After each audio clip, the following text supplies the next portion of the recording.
नमस्कार मित्रांनो, स्वागत आहे आपणा सर्वांचं मनपूर्वक पुन्हा एकदा आपल्या YouTube चॅनलमध्ये। मित्रांनो, महाराष्ट्र शासनाने एक मोठा आणि असा ऐतिहासिक निर्णय घेतलेला आहे, ज्या माध्यमातून वेगवेगळ्या प्रशासकीय विभागांच्या ज्या सरळ सेवा भरती प्रक्रिया असायच्या ह्या वेगवेगळ्या डिपार्टमेंटच्या माध्यमातून घेतल्या जायच्या। जसे की जिल्हा निवड समिती प्राधिकरण आहे, अशा वेगवेगळ्या डिपार्टमेंटच्या माध्यमातून ह्या परीक्षा घेतल्या जातात।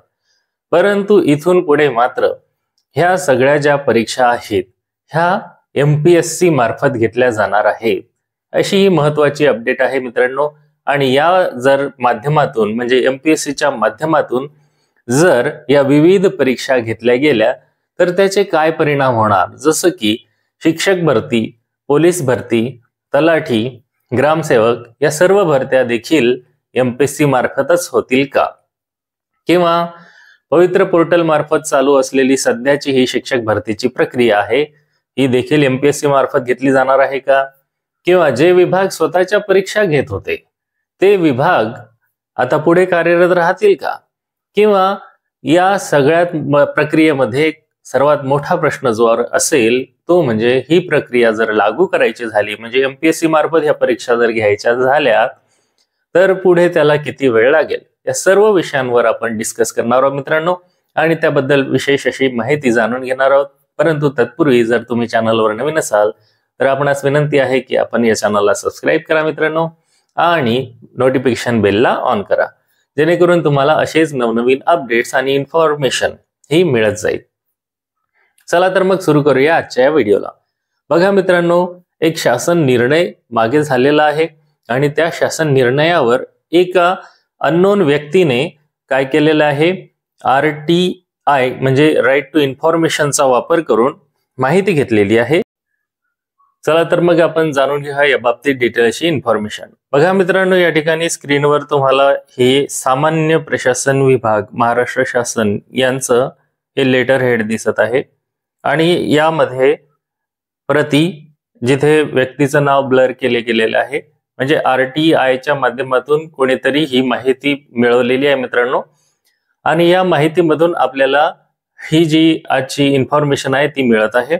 बघा यामध्ये काय सांगितलेलं आहे, महोदय, उपरोक्त संदर्भांकित आपला दिनांक 5/10/2025 चा ऑनलाईन अर्ज माहिती अधिकार अर्ज कार्यालयास दिनांक 10/10/2025 रोजी प्राप्त झाला आहे।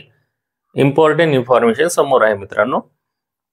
यामध्ये काय सांगितलेलं आहे, मुख्यमंत्री महोदयांनी केलेल्या घोषणेनुसार महाराष्ट्र शासनातील सर्व वर्ग अ ते वर्ग क पर्यंतची पदे 2026 पासूनच ही महाराष्ट्र लोकसेवा आयोगाच्या मार्फत भरण्याची घोषणा केली व त्या संदर्भात GR सुद्धा आला।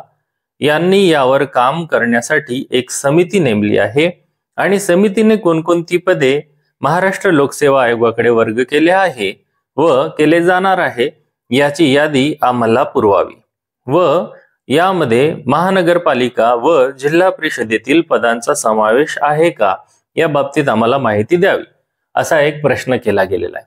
की जसं की मुख्यमंत्र्यांनी मागेच जाहीर केलं होतं की 2025 मध्ये जी भरती प्रक्रिया आहे ती तशीच चालू राहणार आहे, परंतु 2026 पासून जी भरती प्रक्रिया होईल त्यामध्ये सर्वच प्रकारच्या ज्या काही भरती आहेत त्या सगळ्याच्या सगळ्या MPSC कडे द्यायच्या आहे।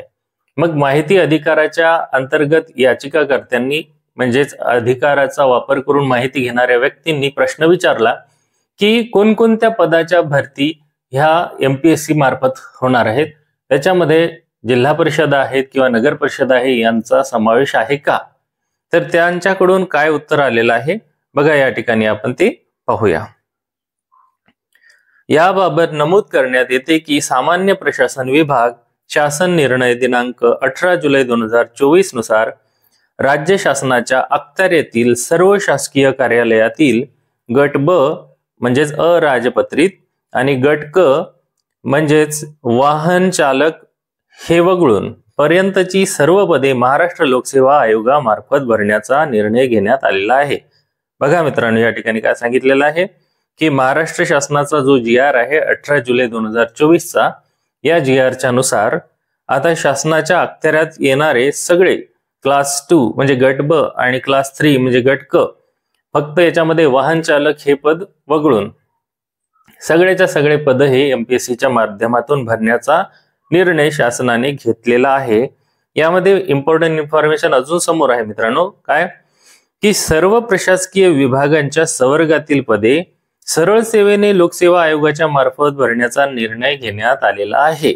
बर, मग सदर पदे ही सरळ सेवेने भरण्यासाठी या पदाच्या संवर्गाच्या वर्गीकरणाची कार्यवाही चालू आहे। म्हणजे आता सरळ सेवेने एमपीएससीच्या माध्यमातून ही पदे भरायची आहे, तर मग त्यांचे जे संवर्ग असतील वेगवेगळे त्यांची क्लासिफिकेशन है ना करण्याची ही जी प्रक्रिया आहे ती सुरू आहे। आणि सदर पदांमध्ये महानगरपालिका व जिल्हा परिषदेमधील जी काही पद आहेत त्यांचा समावेश केला जाणार नाही।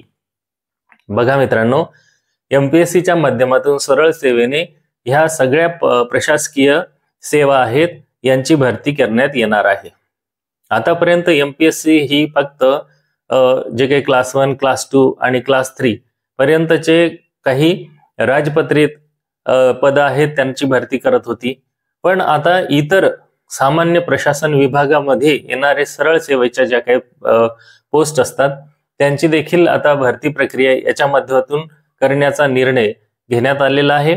फक्त त्याच्यामध्ये नगर परिषदा आणि ज्या काही जिल्हा परिषद आहेत यांच्या अंडरमध्ये येणारी जी काही पद आहेत, जसे की आता शिक्षक भरती परीक्षा आहे ही पवित्र पोर्टलच्या माध्यमातून सुरू आहे आणि ही पवित्र पोर्टलची प्रक्रिया ही एका कंपनीला कॉन्ट्रॅक्ट दिले गेलेला आहे, त्याच्या माध्यमातून पवित्र पोर्टल चालवलं जाते आणि लाखो अभियोग्यता धारकांच्या परीक्षा घेतल्या जातात, त्याच्यानुसार त्यांचे राउंड्स होतात, त्याच्यामध्ये पवित्र पोर्टलवर रजिस्ट्रेशन होते। रजिस्ट्रेशन झाल्याच्या नंतर त्यांना आपली माहिती भरल्याच्या नंतर काय होते की वेगवेगळ्या आस्थापना आहेत त्यांचा प्राधान्यक्रम देणे, तो लॉक करणे, मग त्याच्यानंतर शासकीय अनुदानित, विना अनुदानित अशा प्रकारचे राऊंड लागतात आणि ही भरती प्रक्रिया पूर्ण होत जाते मित्रांनो। पण आपल्या समोर असा प्रश्न पडला असेल की आता शिक्षक भरती देखील एमपीएससीच्या माध्यमातून पूर्ण केली जाणार आहे का? तर असं काही होणार नाहीये मित्रांनो। या पत्रामध्ये स्पष्ट नमूद केले गेलेलं आहे की एमपीएससीच्या माध्यमातून जिल्हा परिषदाच्या अखत्यारीतील किंवा नगरपालिका यांच्या अंडरमधील कोणतेही पद भरण्यात येणार नाहीये मित्रांनो।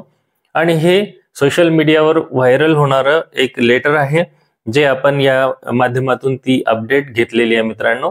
आणि जर खरोखरच असं झालं तर तुम्हाला काय वाटते की त्याचे परिणाम काय होतील? आणि एमपीएससीच्या माध्यमातून जर ह्या भरती परीक्षा जर होत गेल्या तर अनेक परीक्षा केंद्रांवर जो काही गोंधळ होतो आणि त्याच्या माध्यमातून जे काही एक लॉयल किंवा जे डिझर्विंग कॅन्डिडेट्स असतात त्यांच्यावर होणारे अन्याय दूर होऊ शकतात का? याचा अनेक प्रामाणिक जे काही परीक्षा देणारे विद्यार्थी असतात यांना फायदा होऊ शकतो का? किंवा एमपीएससीच्या माध्यमातून ह्या परीक्षा व्हायला पाहिजेत का? हे जर तुम्हाला वाटत असेल तर यस, एमपीएससीच्या माध्यमातून ह्या परीक्षा व्हायला पाहिजेत असं कमेंटमध्ये नक्की लिहा मित्रांनो। आणि जर तुम्हाला व्हिडिओ आवडला असेल तर लाईक नक्की करा, चॅनलवर नवीन असाल तर सबस्क्राईब करा मित्रांनो आणि बेल आयकॉनला प्रेस करा। असेच नवनवीन अपडेट्स मिळवण्यासाठी नोटिफिकेशन बेल ऑन करा मित्रांनो आणि जास्तीत जास्त मित्रांपर्यंत आपला व्हिडिओ शेअर नक्की करा। पुन्हा भेटूया नवीन व्हिडिओमध्ये नवीन माहितीसह, तोपर्यंत जय हिंद, जय महाराष्ट्र।